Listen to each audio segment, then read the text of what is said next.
إن هذا القرآن يهدي للتي هي أقوم ويبشر المؤمنين الذين يعملون الصالحات أن لهم أجرا كبيرا. بسم الله الحمد لله والصلاة والسلام على رسول الله صلى الله عليه وسلم. Assalamu alaikum wa rahmatullahi wa barakatuh. Welcome back to Quran Made Easy. This is your brother Abu Muhammad. In the last lesson we started this new series and we learned how to recite Surah Al-Fatiha correctly. Today inshallah we're going to learn how to recite Surah Al-Nas correctly and remove some of the common mistakes that people make. Now let's open our Quran to Surah Al-Nas. أعوذ بالله من الشيطان الرجيم بسم الله الرحمن الرحيم. The first word of the surah is the word قل. We have the qaf and then the lam. Qaf is considered to be from the 7 heavy letters in the Arabic language. So Arabs will pronounce qaf in a heavy manner. قل. قل. Qaf, the articulation point of this letter is right at the back of the tongue near the throat. So we take out this letter from right at the back of the tongue near the throat. This letter does not exist in the English language. So for brothers and sisters who are from English background, inshallah, have no fear, inshallah. With a little bit more practice and sincere effort, inshallah, we'll get it right.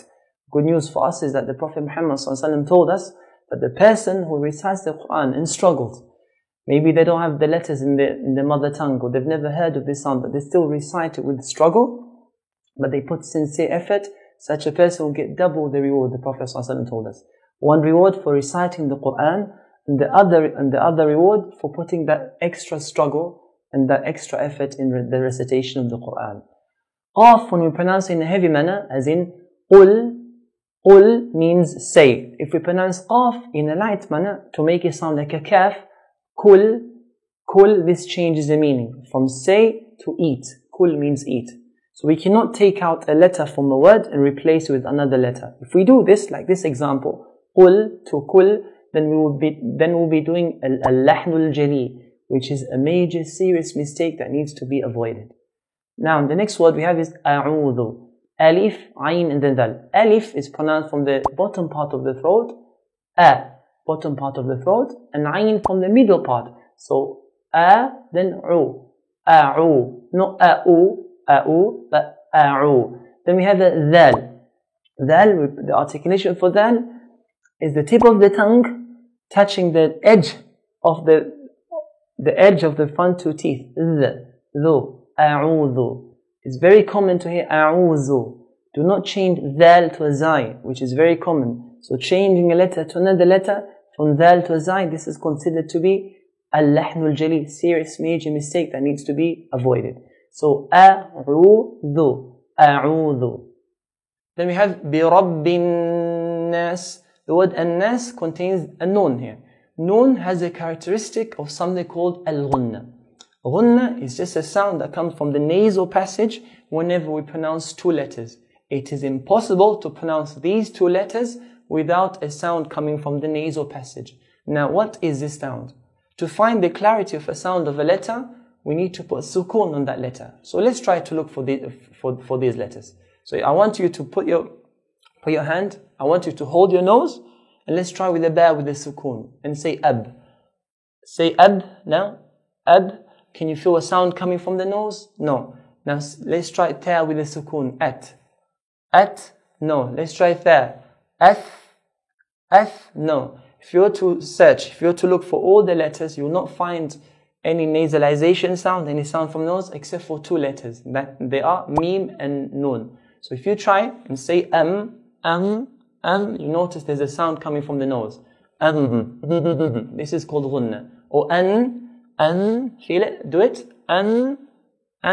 This is called ghunna. So when I say bi rabbin nas, I'm actually producing a sound. A sound comes from the nose automatically. Try it. So قُلْ أَعُوذُ بِرَبِّ النَّاسِ. So whenever noon or mim is pronounced, there's a nasalization, a sound from the nasal passage automatically comes with these 2 letters. Now noon here has a shadda. So we hold the noon. بِرَبِّن, hold, بِرَبِّن, then let go. قُلْ أَعُوذُ بِرَبِّ النَّاسِ, بِرَبِّ النَّاسِ. If we don't hold the noon and say بِرَبِّ النَّاسِ, then we haven't given the noon its due right. So hold the noon. قُلْ أَعُوذُ بِرَبِّ النَّاسِ. How long do we need to hold this noon? More or less, it will be this amount. النَّاسِ. But for you to get it right, you need to read to a teacher, in front of a teacher, and the teacher will tell you to do more or to do less. But more or less will be to this amount, النَّاسِ. So I'm going to recite the ayah now, and what I want you to do is to repeat the ayah. قُلْ أَعُوذُ بِرَبِّ النَّاسِ. Now you say it. Now let's go to the next ayah. مَلِكِ النَّاسِ. Again, hold the noon. مَلِكِ النَّاسِ. Hold, then let go. مَلِكِ النَّاسِ. مَلِكِ النَّاسِ. Now, can we shake the ghunna? Can we say مَلِكِ النَّاسِ? No, we're not allowed to do this. We should avoid shaking of the ghunna. Ghunna should only be one go. مَلِكِ النَّاسِ. What if it sounds nicer? Even if it sounds nicer, do it in one go. Next ayah, we have إِلَهِ النَّاسِ. إِلَهِ النَّاسِ. If you notice, next to the lam, there's a little alif. This is called aliful mad. What we need to do whenever we see this little alif is to stretch that letter to 2 counts. Now, what does it mean to stretch a letter to 2 counts? This means say the letter, stretch the letter with the time that it takes you to say that letter twice. For example, in this particular example, the lam. Lam to say it once will be la. Again, la. At a normal speed to say lam once will be la. So the time it takes me to say la twice, so la, la. So this time, this is what 2 counts mean. So la, 2 counts be la. La, this is what 2 counts mean. If I say stretch this letter to 4 counts, the time it takes you to say that letter 4 times. La, la, la, la, la. This is what 4 counts mean. So we're going to stretch the lam to 2 counts. Ilahin nas. Again, Ilahin nas. Now you repeat after me. Ilahin nas. Say it. Now let's go to the next ayah. We have here min, then sharri. Noon with a sukoon, and then a sheen comes after it. An important rule to note here is that in the Arabic language, letters are of 2 types. Letter that is mutaharrik, a letter that is a vowel letter, and a letter that is sakin, a letter that has no vowels. So we have a letter that is mutaharrik, letter that has a vowel. This just means the letter has one of the 3 vowels in the Arabic alphabet, in the Arabic language, which is fatha, which makes an a sound, kasra, which makes an e sound, or dhamma, which makes an u sound. This is a letter that has a vowel, mutaharrik. And the letter that is sakin, letter that does not have any of these 3 vowels. They have a sukoon. Sukoon is just a shape of half an egg or half an oval shape. This is called a sukoon. Now, whenever we have a noon that is non-voweled, noon with a sukoon, then depending on the letter that comes after, imagine here's a noon. Depending on the letter that comes after the noon, this letter will affect how this noon will be pronounced. And this effect is of 4 types. So this is very important to know in this lesson because we're going to come across these rules in the next few surahs. So after noon with a sukoon, the letter that comes after, we're talking about a specific letter, only noon. We're not talking about general letters or the letters, but only noon with a sukoon. Depending on the letter that comes after it, that will affect this, how we pronounce this noon. And this effect is of 4 types. So if a group of letters, they come after noon, imagine if a group of letters, any of these group of letters, they come after a noon with a sukoon, they'll make this noon sound clear. So the number 1 effect is clear. Number 2, if other group of letters, they come after this noon with a sukoon, imagine this is a group of letters, they come after noon with a sukoon, they'll make this noon merge onto them. So number 2 rule is noon will merge onto these letters. Number 3, there's 1 letter in the Arabic alphabet. Whenever it comes after a noon, it will change this noon to another letter. So this is, number 3 is change.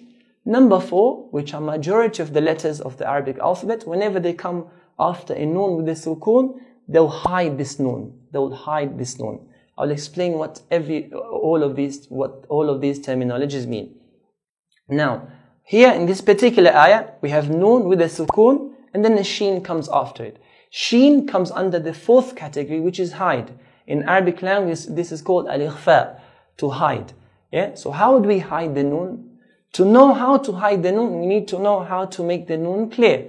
To make the noon clear, we touch the tip of the tongue to the roof of the mouth. Imagine, this is the tip of the tongue touching the roof of the mouth. Min. So if I say min, I'm making the noon clear.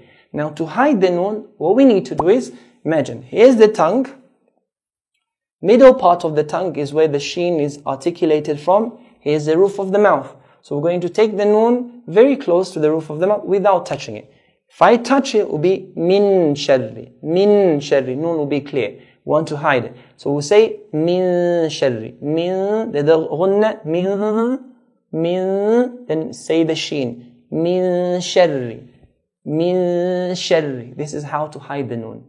So min sharri. Min sharri. This is similar to the English word lung or young. We don't say lung. We don't touch the N and the G. Lung or young. But we say lung, young. Very close. The letters are very close to each other without touching it. So min sharri. Repeat after me. Min sharri. Then we have the word al-waswasi. Waswasi. The wa we pronounce it in a light manner. Wa. Waswasi. And sin sharp. Waswasi, waswasi, min sharril waswasi. Then we have the word al-khannas.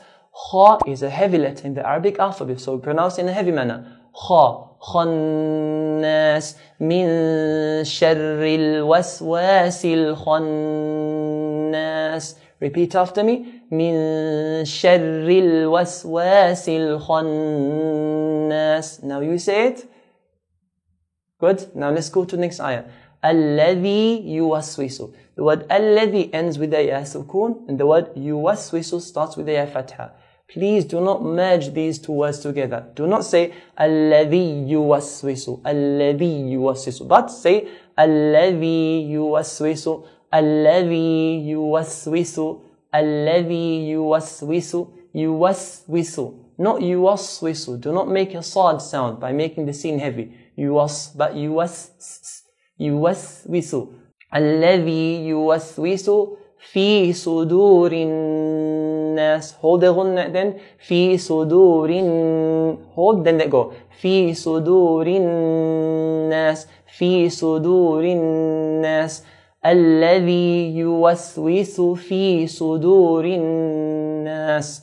Now the last ayah. Min al-jinnati wan nas. Hold the noon in the word jinnah and nas. Min al-jinn. Hold it and the word an-nas. So min al-jinnati wan nas. Now if you notice the ending of this surah, or the ending of this surah, the second last letter is an alif preceded by a letter that has a fatha. Whenever we stop on a letter, we're stopping, not continuing, stopping on a word. And the second last letter is an alif preceded by a letter that has a fatha. Then when we're stopping on this particular word, we can stretch this particular word to 2 counts, 4 counts, or 6 counts. So we can say, min al-jinnati wan nas. That's 2 counts. Or min al-jinnati wan nas. 4 counts or 6 counts. Min al-jinnati wan nas. We mentioned before that the mad, this type of mad should be in accordance with your speed. So if you're going to go at a faster pace, it's better for you to do 2 counts in these ayat. If you're going to go for medium pace, do 4. If you're going to recite at a slower pace, then we should do 6 counts. Now, if you're going to do 2, please remember to do 2 all the way, 4 all the way, or 6 all the way. Now, what I'm going to do is to recite the whole surah. What I want you to do is to listen carefully, because I'm going to put all the rules that we learned in this surah, inshallah. Bismillahir Rahmanir Rahim. قل أعوذ برب الناس ملك الناس إله الناس من شر الوسواس الخناس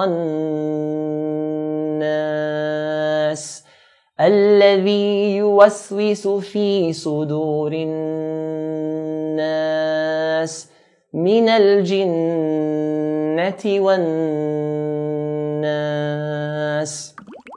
Now this is the end of the lesson. What did we learn today? Today we learned some of the new letters which are from the 7 heavy letters in the Arabic alphabet, which are Qaf and Kha. We learned what Ghunna is, which is just a sound that comes from the nasal passage whenever we pronounce 2 letters, that is Mim and Nun. We learned what not to do with the Ghunna, which is shaking when we're pronouncing it.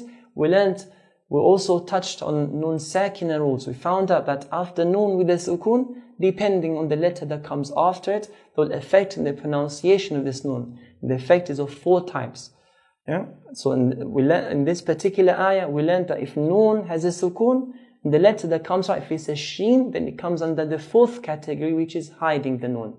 We also learned that the ending of the surah, Surah An-Nas, can be stretched to 2, 4 or 6. This particular stretching is called Mad Arid Bis-Sukun. Mad Al-Arid Bis-Sukun. Now this is the end of the lesson. If anyone has any questions related to today's lesson, feel free to ask, and inshallah we'll get back to you as soon as we can. Don't forget to do this short quiz to test yourself what you've learned in today's lesson. We've also provided a PDF notes for today's lesson. Please don't forget to forward and share our videos with all your contacts. For the Prophet Muhammad said, "Man dalla ala khayr falahu mithlu ajri fa'il." Whoever encourages or guides people to goodness will get the same reward as the person who performs that goodness. So if you're to forward these videos and share with your contacts, and each time that person benefits, you're going to get the same reward as that person. If they forward it to other people, you're going to be involved in their reward and all those people that they forward it to. This is a beautiful teaching from the many beautiful teachings of our beautiful religion. Until the next lesson, Assalamu alaikum wa rahmatullahi wa barakatuh.